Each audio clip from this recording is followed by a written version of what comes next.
Good afternoon, everyone. I think we'll go ahead and get started.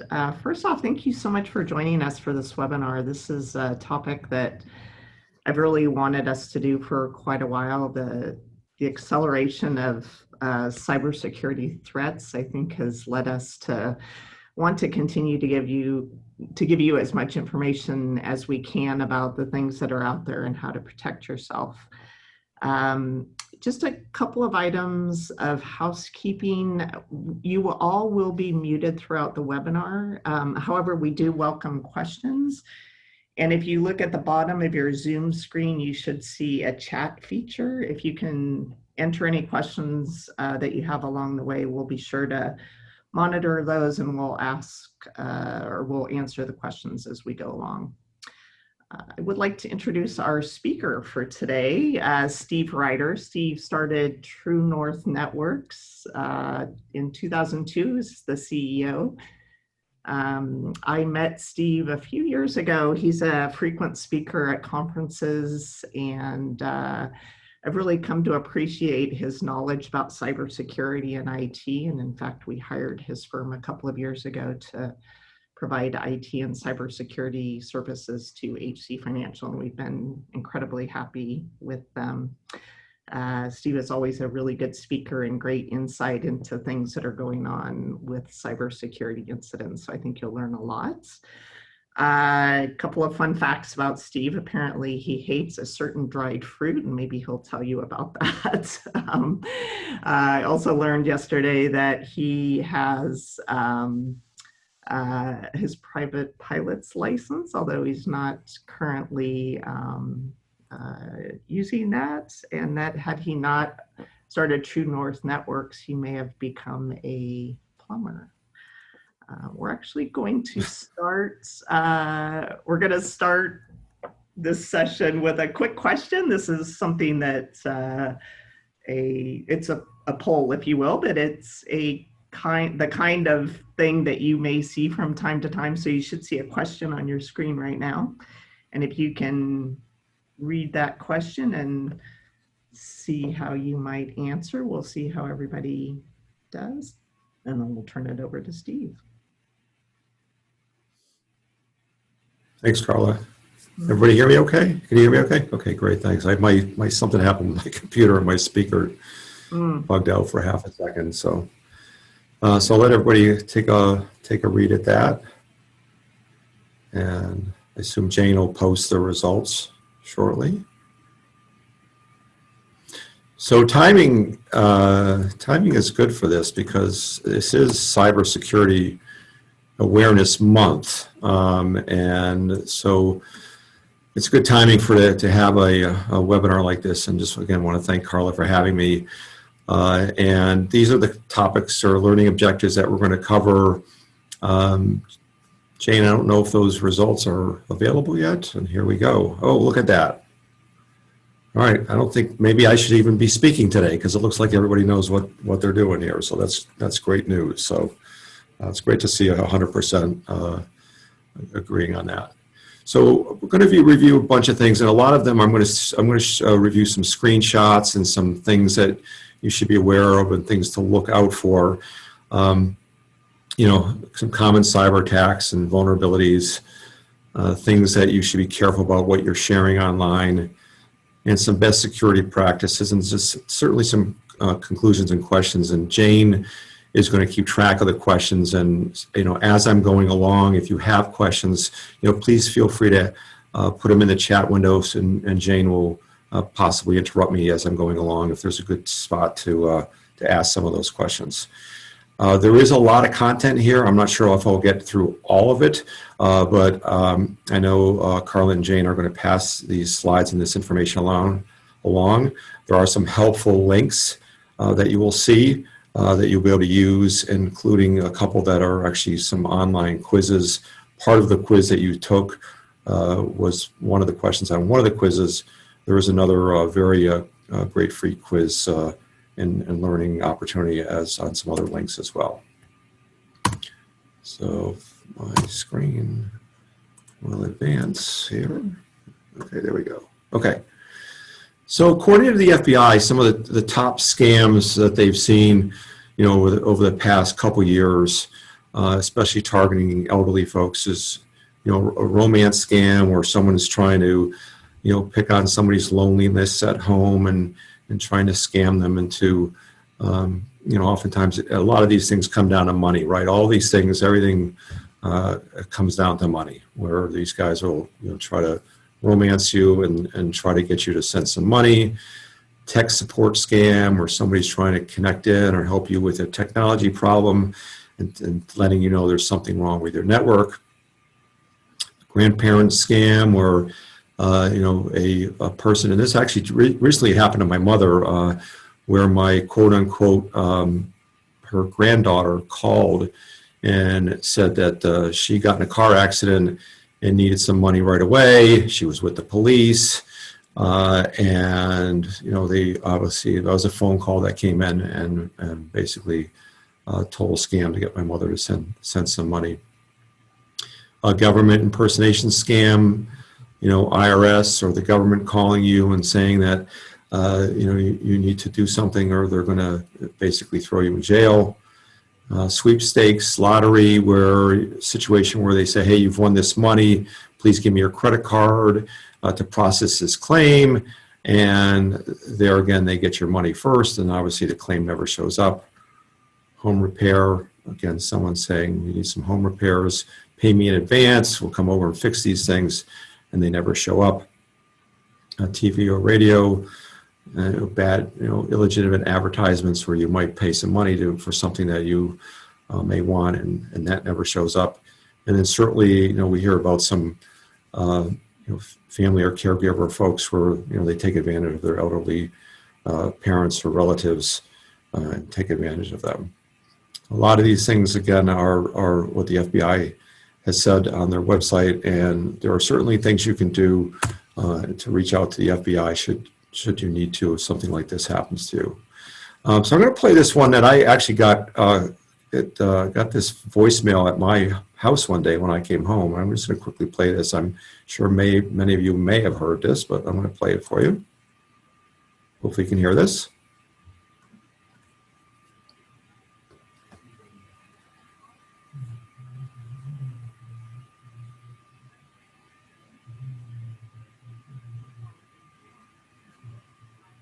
Steve, I don't think we can hear that. Oh, you can't hear it? You cannot hear it? Okay. Okay, hold on. Let me just stop at that because I can hear it. Okay. It's basically a phone call, voicemail message from the IRS that says basically, you need to call immediately or I'm going to get thrown in jail. There's also been instances, I have another instance too, where Microsoft has called me and says my Microsoft license has expired. Please call to renew your license immediately at this phone number. So these are different phone messages that folks have called us. As I've mentioned earlier, the grandparent scam, you've won the lottery or a cruise, natural disasters, people calling you for money to contribute to charity. And a lot of these guys are just, it's unbelievable how low these guys will go. These folks will go to really get people to scam them out of money, right? Tech support, again, whether your licensing expired or you have a tech support problem. Utilities or banks, you know, fine for neglecting your jury duty. Website password requests. So these are kind of the top phone scams where people are calling and trying to get you to do things that you shouldn't be doing. And again, trying to get money out of you. I mean, ultimately, these guys are in business. It's a money-making proposition for them, and they're just trying to make a living, and not an honest living, but a living nevertheless. I have a number of pop-ups that I want to share because I think they're really important to see some of these things that look really interesting. The first one up in the middle that says your computer has been blocked. That I got, these are 3 of the 4 here are ones that I've got personally. That one I got when I simply mistyped a website. So I transposed a letter on a website, up popped this pop-up, said call this number. That will immediately help me. My computer pretty much got locked up. So there's if you get something like this, there's two ways to recover from this. One is to do essentially Control-Alt-Delete and end task on the task, or in this case, my computer got pretty locked up and I just basically shut it off.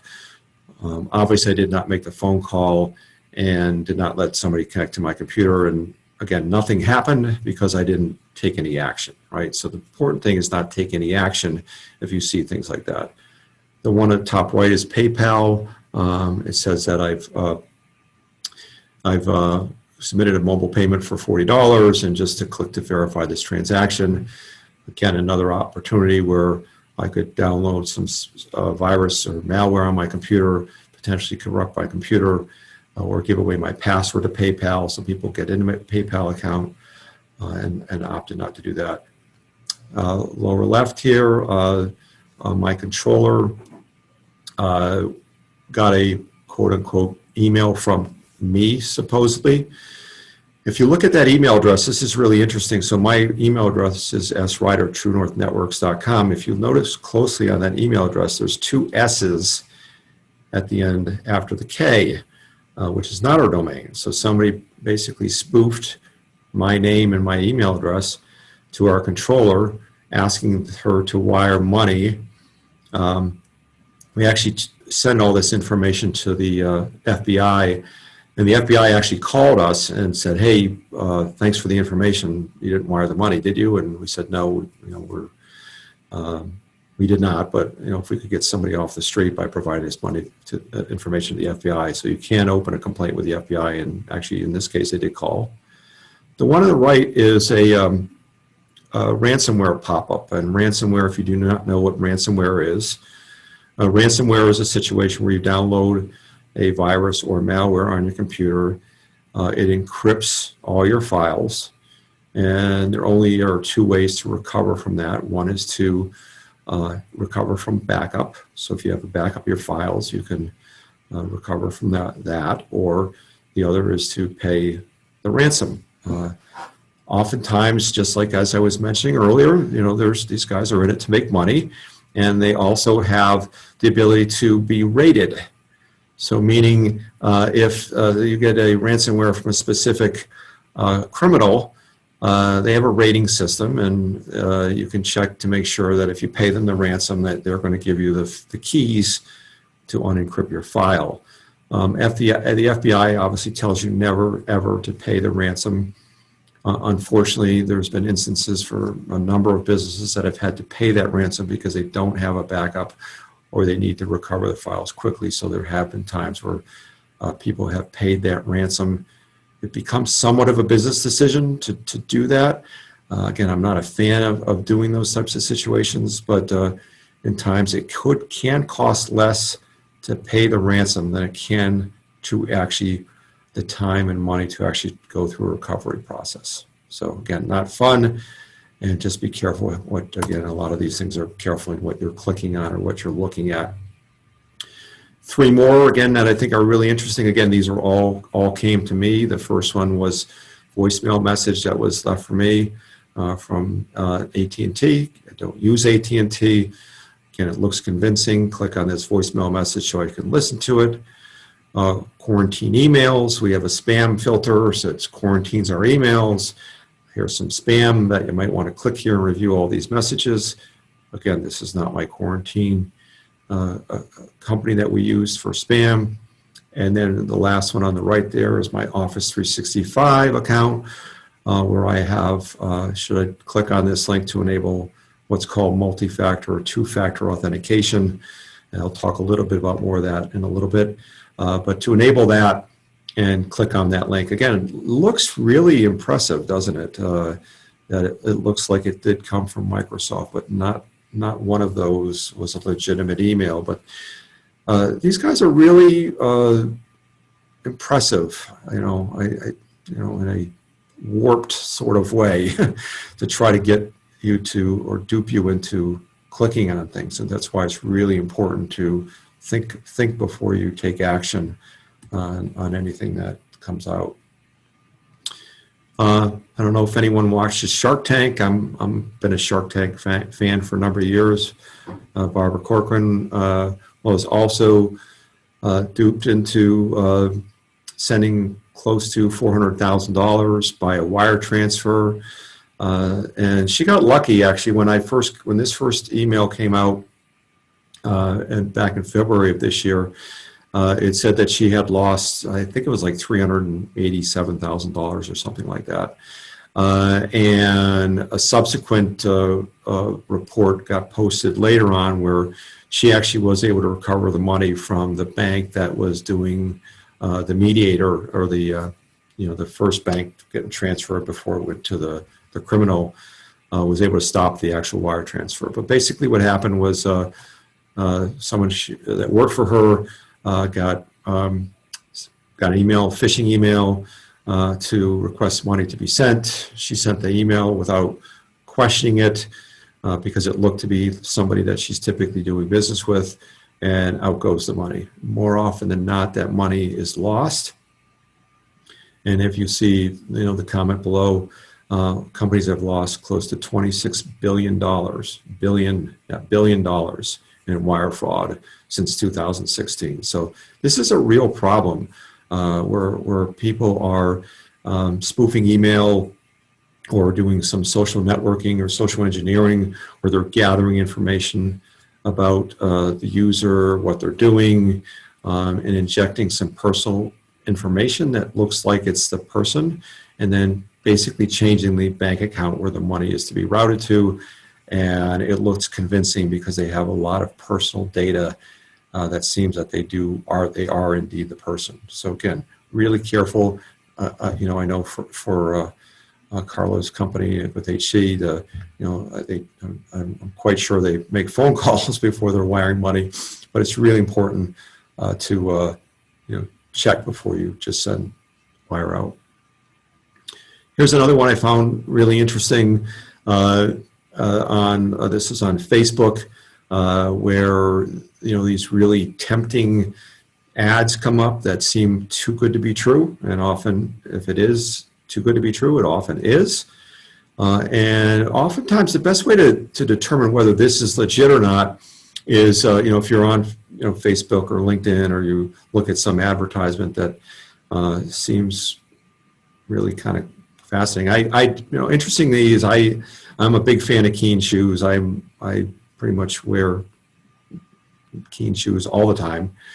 And so I got social engineered, and this ad popped up on my Facebook page. And the best way to find out whether that's legit or not is click on the comments. And you see obviously the little red face where it says 36. And if you click on the comments, a lot of the comments that this is a spoof, it's a false, it's a scam, so rather than click on the advertisement, you can try to gather information on the comments below before you decide to click on the advertisement. Because, man, that's a hell of a deal on Keen shoes, I'll tell you that. If I could get Keen shoes for $23, I would certainly buy them.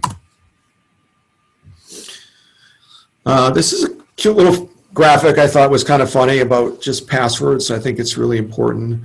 We'll talk a little bit more about passwords as we're going through this, but I thought this was a cute little graphic. This one here on the right was something that I came up today. So I belong to a group of technology providers. We just share information amongst ourselves. I blocked a little bit of that out. But here, this gentleman's son is at a school, and they provide them Chromebooks. And if you can see a little bit on the little tape down on the lower left there, they actually tape the username and password on the Chromebook, which is just not to be done, right? It's unheard of. And all of a sudden, as people, they sent this picture and people were chiming in about all these children, my kid's going to this school and their default password's 1, 2, 3, 4, 5, 6, 7, 8. And my kid's going to this school and all their passwords are 1, 2, 3, 4, 5, 6. I mean, security nightmare, for all these kids who are, obviously, schooling at home, to have these credentials, so easy to be compromised. Or provided by the school and giving everybody the same password is like security 101. Please don't do that. But in this case, again, the password here is really pretty darn simple, and it's on this actual Chromebook. So speaking about passwords, this is I found a really cool graphic that talks about, passwords and how quick it is to compromise a password. So if everyone takes a quick look at this, and I'll leave the screen up for a few minutes here, or a couple, at least a minute or so, but just gives you an idea of how the longer the password, which is obvious, right? The longer the password, the more difficult it is to crack. I mean, that's not rocket science. But what's more important in this graphic is the complexity of the password. So even if you have only 10 digits, for numbers only, it's instantly. For lowercase, it's 58 minutes. For upper and lowercase, it's a month to brute force a password. So it's really important, and passphrase is even better. So passphrase can be, you could take that, the passphrase, right? Time it takes a hacker could be a passphrase. You could do upper and lowercase on that. You could do spaces in between. The longer the password, the more difficult it is to compromise. So really important, if you have simple passwords, to make them more complex, to make it more difficult to compromise. And again, all this will be on a slide, so you can get a sense of, you'll be able to see this later.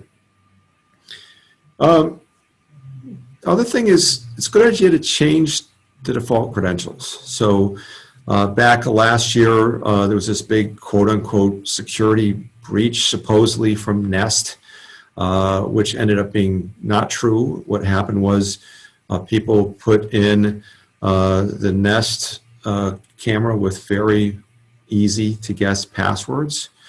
I've seen instances, so we're an IT firm, as Carla had mentioned. We have clients that we have all over the country. And oftentimes, if we're onboarding a new client, I'll ask, or our team will ask, what is the username or password on this device? Could be a firewall, a router, a switch, a printer. And sometimes the client doesn't know. Says, I'm not sure what that password is. And invariably, our team can Google the password, and oftentimes it's the default username and password. User admin, password, default user, whatever the password is. And so that's really critically important, as you're installing any device on your network, especially when you have Internet of Things, or there's more things on your network that come with default credentials, that it's really, really important you change those.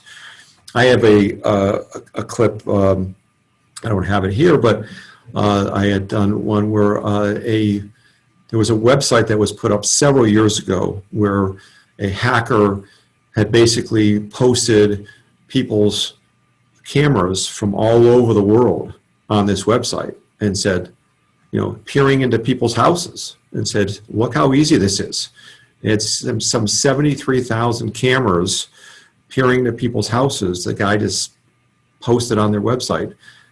And it wasn't difficult because they were all the default username and password. There was nothing to quote unquote hack because they never changed their passwords. Security is not convenient, right? It's not convenient. I mean, it's a pain in the neck to have all these different passwords and all these different security things, have a Wi-Fi password at home and all those types of things. But it's really, really critically important to take security serious and take that extra step to protect yourself. Steve, Yes. We have a question on frequency. So you're suggesting that we definitely change those, but how often and how many times should we do that? And then once we do that, what's the best way to save our passwords securely? Great question. Okay, so in the years ago, and this has recently changed. So years ago, the adage was, it's got to be 8 characters or longer, complex password, upper lowercase number, character. Change your password every 90 days. Okay, that was the old world. The new world is gotten to believe that the longer the password is, you don't really need to change the password unless it's been either compromised, right? Or you've provided it to somebody. So sometimes when we're troubleshooting for a client, we say, we really do need your password to troubleshoot this thing. I know you don't want to give it to us. We can either change it to something you don't want, or you can give us your password, but when we're done, you need to change it to something else, okay? Tracking all these passwords. So I use a password manager. I use a product called LastPass. And so I let the password manager fill in the password to the websites that I'm logging into. Most of the websites I log into, I don't even know the password. So my password to get in the password manager is 28 characters. Plus I have two-factor enabled. So I have a little app on my phone, I log in, and then it prompts me for a code as well to enable what's called two-factor. So I have a username and password plus an additional authentication piece to protect against that password. So if you are using a password manager that can use complex passwords on different websites, you shouldn't need to change your password. The other thing I like about a password manager is if you are duped into clicking on a website or a false website, the password manager only recognizes legitimate websites. This is one other thing I really like about a password manager. So for example, let's say I'm going to Amazon and I click on this link. It says, Amazon, your password's been compromised. Click on this link to change your password.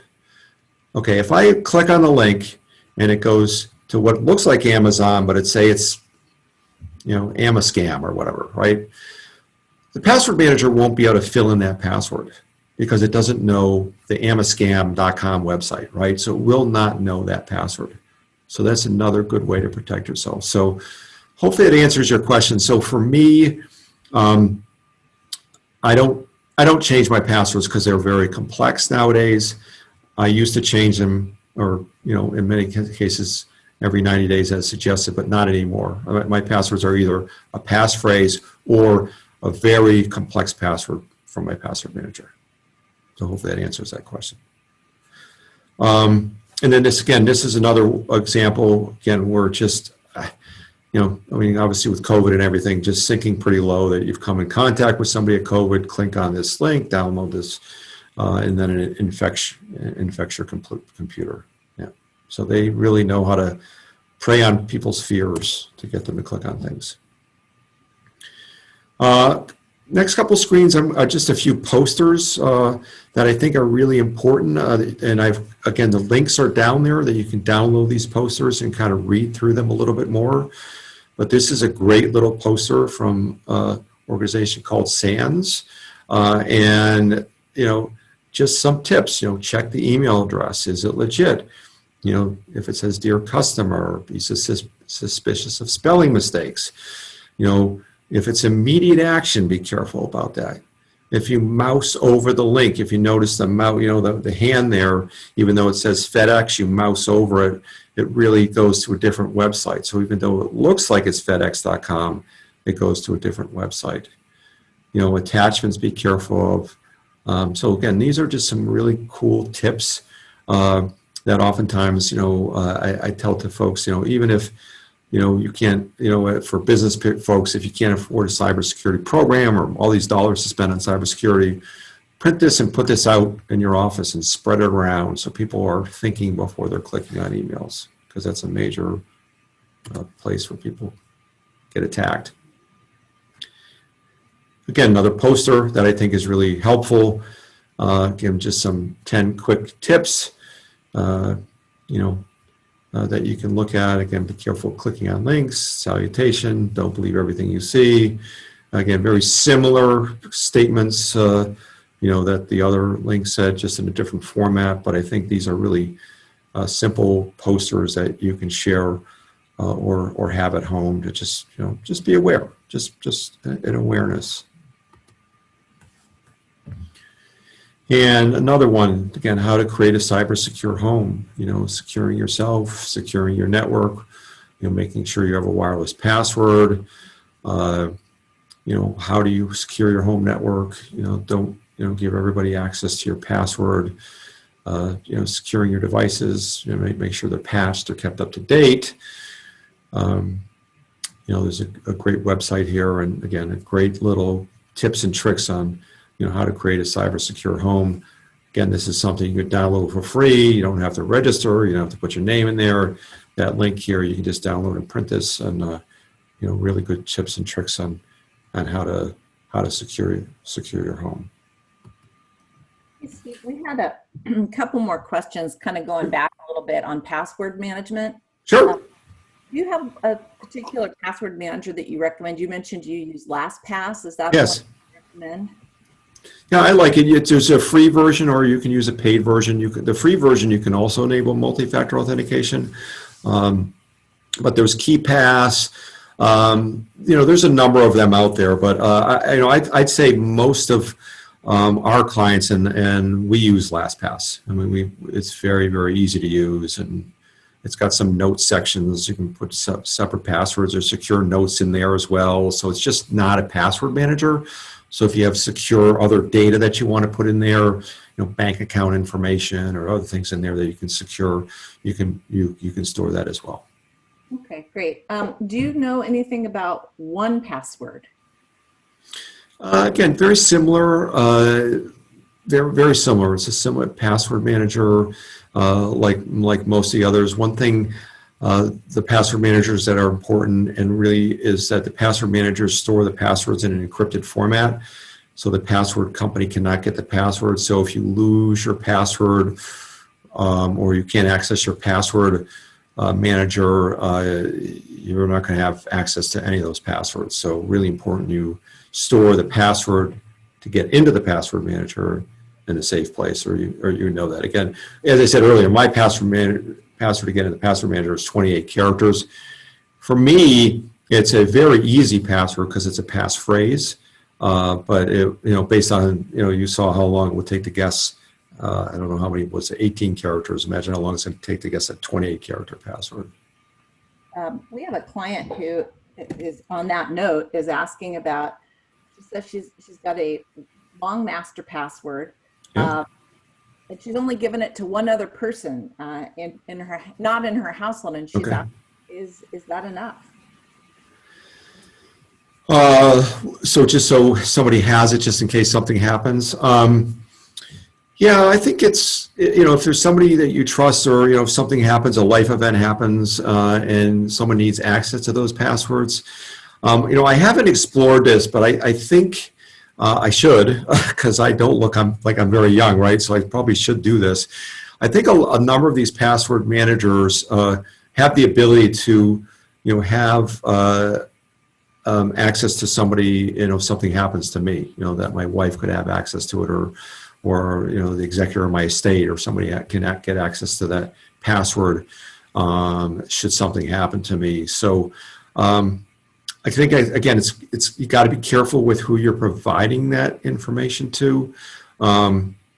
We have a master password, for example, for our company that is under lock and key that only a few people have. So in the event something happens, you can be gotten at through lock and key with a sealed envelope type of situation. So if somebody opens that envelope, someone will know it's been opened. So again, I'm not a fan of sharing passwords. Let's put it that way. However, there are situations that you've got to really trust inherently whoever you provide that password to, that they're not going to take advantage of it. Great. We have a question from a Mac user asking if these password managers also work with Macs, and then also, who do you report phishing to? Yeah, so so password manager on a Mac. Again, a lot of these programs will work on Macs. A lot of them are browser-based. So LastPass, for example, is browser-based, so it will work on a Mac, and a number of them are browser-based. So most of the password managers will work on Mac. Jane or Carla, if you just remind me, I have a link password managers. I didn't include it in here, but if you remind me, I can add that and send that out to it's like the top 10 recommended password managers. I have a link to that, so I'm happy to do that. Next question was, I'm getting old, right? So what was the other question, Jane? I'm sorry. You are a victim of phishing. Oh, okay. Okay, report phishing. it? And if so, where do you report it? Well, it depends on what the phishing is. So if you're a victim of something happening, if you're a victim of getting a phishing email that you don't do anything and you're not quote unquote a victim, but you're just sick of seeing these phishing emails, just delete it, right? If you're a victim of something actually happening and you're wiring money or you're doing something, the FBI, again, further down in the screen here, FBI does have a website. It's called ic3.gov, where you can log onto that website and report a crime. So if something actually has happened, if it's simply, this looks like a phishing email, I mean, nothing's really happened unless you click on it, so it's not really a crime. We get a lot of clients who send, is this a phishing email? Should I click on it?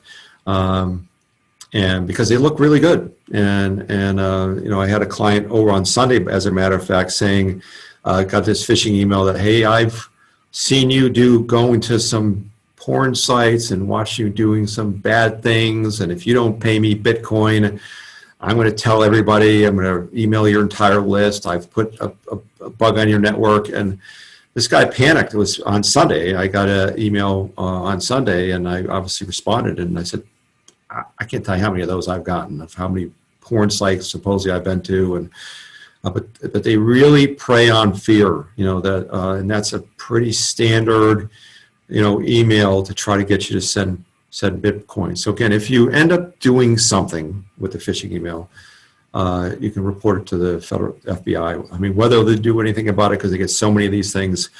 They did do something when I reported. Again, we didn't do anything, but I did report that the wiring information. But hopefully they will. They do get a lot of these things, or a local authority as well. I mean, your local police, is a local authority. If it's something happening at local, you can certainly report that as well.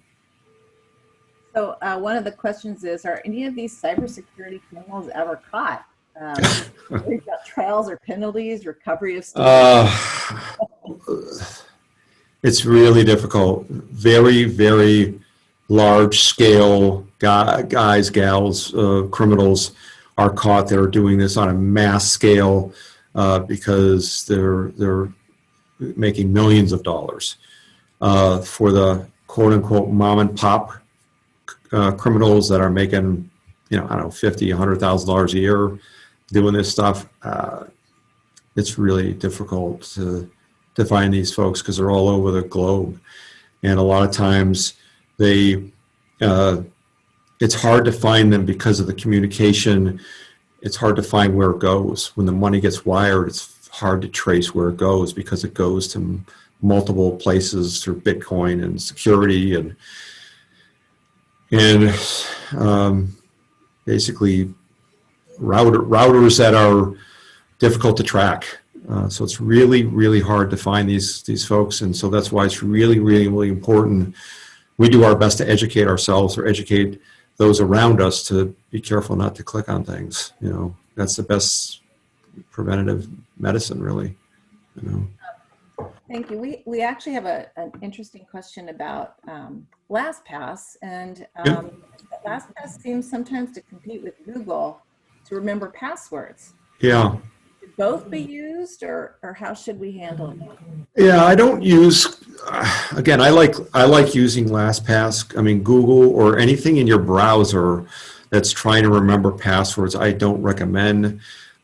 Because a browser can be compromised. So if somebody does get malware on your computer, they can get in and get your passwords within the browser, whether it's Google's browser, Firefox, Edge, Safari. I don't recommend using a password that's built into a browser. So I don't recommend doing that. And then if you are using LastPass, do you recommend logging out every night, or how often would you log in and log out of LastPass Yeah, great question. So for me, when I log into LastPass, it does remember, it says, do you want me to remember this device or trust this device for 30 days? And I typically say yes. Why? Because, security, as I said, isn't convenient. So you're trying to have a little convenience in life, right? The good thing about that is it has to remember the device, right? So it's only remembering the device, and not the, so if somebody tries to compromise my password at a different device, it's not going to be able to do that. So I typically will allow that to happen because I need to, for me to get onto even to get on my device, I need two-factor authentication. I take my username and password, and then I have a little, I'll show this here, I don't know if you can see this, but a little token that I plug into my computer that I have to press to authenticate. Again, that's for business purposes. Believe me, I'm not recommending that at home. But any type of token to log into your email and things like that, I would highly recommend a second factor. So a lot of the websites I go to, so even though LastPass has remembered my password to Amazon, you still need a second factor authentication to get in Amazon or Google I'm trying to think. I've got a bunch of passwords that you need to use a second factor authentication to get into. Thank you. Yeah. You keep asking questions. I'm not going to get through this. But maybe that's just as well. I don't know. Maybe this is more interesting than listening to my spiel anyway. So. Well, this one's on your slide here, and you talk about your credentials on your firewall, your Wi-Fi router. And one of the questions, how do you get access to your Wi-Fi router to change the password? How do you do that? Oh boy. Okay.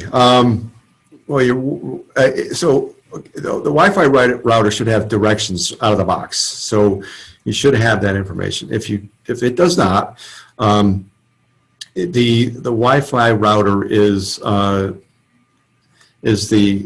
gateway to get out. So typically for a home network, the IP address of the router is typically 192.168.1.1 typically, which is the IP address. So if you look into that address, normally it'll pop up, with the credentials of the router that you can gain access to, and if the default credentials are there, they're there.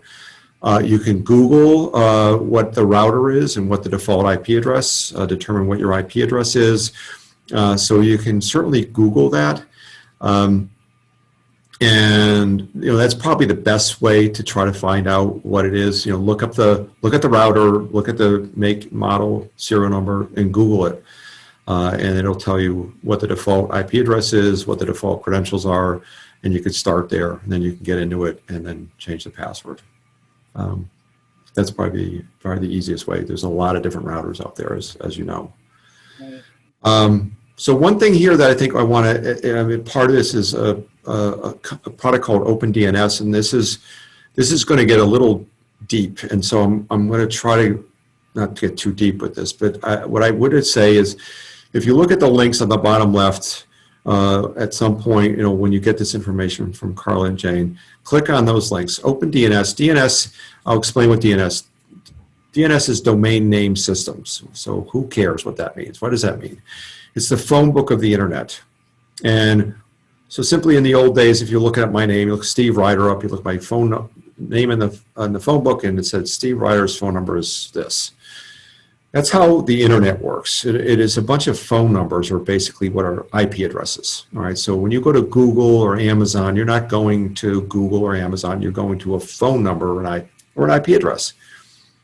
So DNS is the phone book of the internet. It resolves all the names to the phone number. What OpenDNS does, it's free. Cisco bought them. It will basically scrub the internet for bad phone numbers. So if you click on a bad phone number or bad address, OpenDNS will block it. What's really cool about it is it's free. It's not software. You have to click on the link. You actually put the information on your router. It shows you how to do it. I use it at home. I highly suggest everyone uses it. It walks you through. It is for home users to walk them through how to do it. But it can block bad websites. So if you click on a bad link, it's another layer of security if you click on something by accident.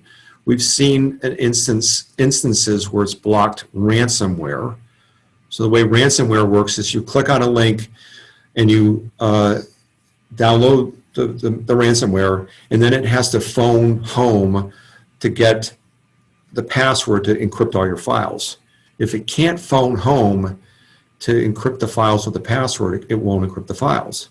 OpenDNS blocks the phoning home because it's a bad website. Really, really cool stuff. Nothing's perfect. It's another layer of security. I highly recommend it. Again, Jane, I'm sure you're probably going to have 100 questions on this one, but it's really difficult to explain other than that level of what I'm trying to explain. But if you click on those links, it'll completely walk you through the process of using their phone book to resolve all internet addresses. It's really, really cool, and I highly, highly recommend it. So password phrases, and again, if we have time at the end, I can explain DNS a little bit more. But if we could go down a slippery slope on that one fast. We're running on the about 15-minute mark here. Oh my God! Okay, okay, okay. So again, I think we've already talked about this pass phrases. I'm going to open my phone up for 1 minute because I want to show people this authenticator. So I have an application called Google Authenticator, and I don't know if you can see all these, but you can. These are different passwords to different websites. I can show these to you because they're about to change, but these are different passwords you can use as additional passwords. It's called a Google Authenticator, and a lot of different websites have the ability to use an authenticator app, like Amazon, Facebook, LinkedIn. All these things have different authenticator apps so you can type a username and password for multi-factor authentication. I use it also for Google, for Gmail. Really important you look at it for Gmail to use. That way, if you get breached or your email gets breached, you give up your password, they can't get in because they don't have that second factor authentication. I'm sure a lot of banks, if you're using banking online, they have some type of authentication or two-factor authentication, recognizing your computer, sending you a text message, those types of things. That's two-factor authentication, right? So to the extent that you can, look into two-factor authentication to set up any type of access to any obviously secure websites that you can. Obviously, make sure your computers are patched and up to date. When they run a security patch, whether it's your iPhone, your iPad, your computer, be sure to keep them up to date. Careful on networking sites. Careful posting personal information on networking sites. They can use that to try to hack your password because they dogs' names, kids' names, birth dates, those types of things people often use for passwords. Don't post vacation photos into your home after vacation. I did a presentation in Jacksonville, Florida, a couple of years ago, and somebody in the back of the room raised their hand and says, I had my sister who was in Mexico posting vacation photos while they were in Mexico, and their home got broken into and they stole almost everything in their house because they weren't there. So an obvious reason, you're not there. So if you really want to post vacation photos, we might want to wait till you get home. Say, hey, we were just in Mexico. Careful clicking on banner ads. A lot of times the banner ads are bad links. Don't click on the link with an email we already talked about. Another one I find I often like to talk about is, use credit card for online purchases rather than your debit card. The reason for that is they're taking the bank's money rather than your money. So if your credit card's been compromised, better your credit card compromised than your debit card compromised, and they're pulling money out of your bank account. So I never use my debit card at all. I use my credit card. So just another quick tip. Again, using the internet, careful using the internet. They, as we've talked about, they, scam, all age folks, but, certainly elderly folks. credit card fraud, different websites, Friends, travel, finances. There's a lot of folks that pay for what's called malvertising. They pay for advertising that has malware built into it, and all these little ads and things that look great, even though they're on quote unquote legitimate websites, are malware. And you have to be careful with all these tempting ads that we had talked about. Identity theft. On average, just another statistic that's interesting, the average amount of times we have been breached as a people in the United States has been 19 times. 19 times. Credit card breach, social security number breach, date of birth breach, email breach. 19 times. There's been over 6 billion data compromises, and there's 325 million people or so in the United States. The average is about 19 times. I've had my social security number breached and my tax return filed several years ago. But boy, if that isn't a hassle, I don't know what is. But that is not fun. So check your credit card statements for unusual charges, your bank statements for unusual charges. A $5 a month charge can show up pretty easily, and you multiply that times how many people that might be paying $5 a month for some fraudulent charge on their credit card, and all of a sudden you got a problem, right? I mean, people are making a lot of money if people aren't checking their credit card statements. Shred your bank accounts, your statements, before throwing them out. Just don't throw them in the trash. Things like that. Fraud and phishing, again, free prizes. Again, as you saw, a lot of the links or screenshots I sent earlier, they really try to tempt you with different information to get you to click on things. They just really send whatever they can to get you to click on different things. Beware of free prizes. Too good to be true. Probably is. Here's some educational resources. Again, these are great resources. These are free. Stop, Think, Connect. It's got some great little toolkits and posters. On Guard Online, Stay Safe Online. That cybersecurity quiz, that first question Jane had put up, there's 10 of those questions on that cybersecurity quiz. Also, that one at the bottom is free because it's October Cybersecurity Awareness Training. This company called KnowBe4 is a fantastic cybersecurity awareness training company. They have a free video. You do not have to enter your information. You don't have to enter your email address. You don't have to enter anything. They have a great little, 8-10 minute training video with 5-question quiz at the end. I looked at it today. I think Carla has seen it too. It's a great little video. It's completely free until the end of October. I would highly suggest you look at it, share it with your family members. It talks about social media and how to be safe online. So really fun, cute little video that you should share again among yourselves and your family members. It's not dry. It's very entertaining. Helpful resources. Identity protection resources. There's identity protection services that you can use to protect yourself. I don't use one. I basically, what I've done is I freeze my credit. When Equifax got compromised, and the government, I think, did a good thing, which was, force the credit companies to allow you to freeze and unfreeze your credit for no charge. When I first froze my credit, there was a charge, but it's free now. Those are links to freeze your credit. If you have not frozen your credit, I would highly suggest you do so. It's easy to do. You can freeze it and unfreeze it. So, I recently, applied for a car loan. And just, went in, unfroze it for 5 days, said unfreeze it on this date, freeze it back on this date. So I didn't have to log in again. I said unfreeze, unfreeze, and then freeze this window of period. And then I don't have to log in to remember to freeze it again. So really simple to use. I'd highly suggest you look into freezing your credit if you haven't done so. And then back to, I think the question earlier, which is, what do you do if something happens? That link does have a link of where to file, if you've been scammed, how to report a crime, be it with the FBI or local authorities. That link has a great little, educational and tips of what you could do if something does happen. And again, last video or last screenshot is, as mentioned earlier, they really prey on our vulnerabilities. That's what they do. And one of my, I don't have a screenshot of this, but years ago, Robin Williams was in our town. I live in Keene, New Hampshire. It's a nice little small town in New Hampshire.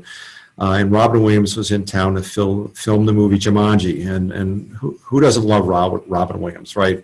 Never met the guy, but it was kind of cool driving through town to see all this, little bit of Hollywood in this little town was kind of cool. So shortly after Robin Williams took his own life, on Facebook, there was a link that said, click here for Robin Williams' final words. Now, it looked really impressive, and it even got me to pause, because I, as I said, felt this connection to Robin Williams. As I said, never met him, never even saw him in town, but you feel he was in our town. And so it made me pause to say, geez, why did he do it, right? Why did he do it? And before I did, I Googled it and found out it was a scam. And that's what it was. So I obviously didn't click on the link. But even for me, who's in this industry, and this is what I do every single day, it was that impressive that it had me pause. So point being is pause. Pause, be careful, think before you click on something. Exit out of it. If someone's asking you to change your password at Amazon, don't do it from within a link. Go to Amazon's website directly, or any other website, for example. If something's happened on any website, don't click and say, change the password via this link. Go to the website directly and change your password if you feel you need to do that. So again, just a lot of it is just being careful, being aware, being thoughtful, processing what's going on here. And as I said, oftentimes if it's too good to be true, it is.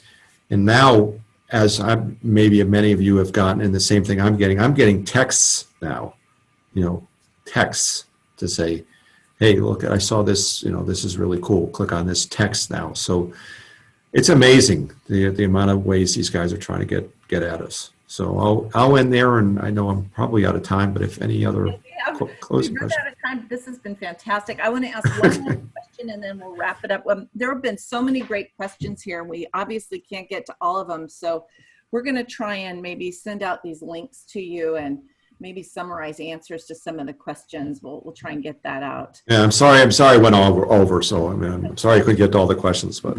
Yeah. And we will definitely, within the next few days, have your presentation posted on our website. We'll send you all a link to that as well. Okay. So yeah. I did want to ask, we did have a few questions about using Zelle versus Venmo. What's the best way to send money to a friend? We'll end with that question.